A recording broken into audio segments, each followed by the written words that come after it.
বিশ্ব ভালোবাসা দিবস উপলক্ষে বান্ধবীকে চমক দেখাতে চেয়েছিলেন এক যুবক।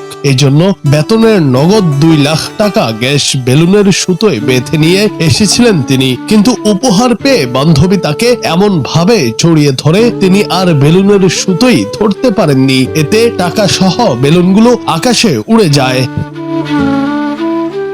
আলোচিত এই ঘটনা ঘটেছে জার্মানিতে। খবরটি জানিয়েছে এনডিটিভি। ইতোমধ্যে এই ঘটনার একটি ভিডিও ছড়িয়ে পড়েছে।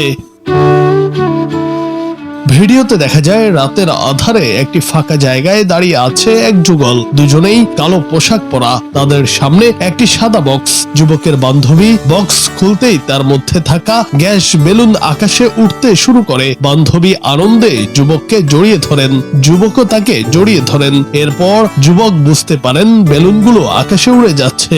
সঙ্গে সঙ্গেই বেলুনের দিকে দৌড়াতে শুরু করেন তিনি, কিন্তু ততক্ষণে বেলুনগুলো নাগালের বাইরে চলে যায়।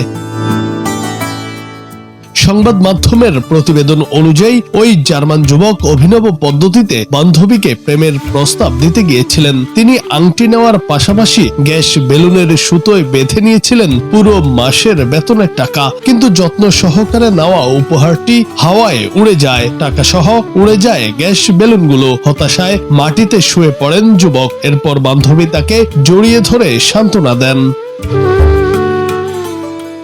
জুনায়েদ আহমেদ, বাংলা টিভি।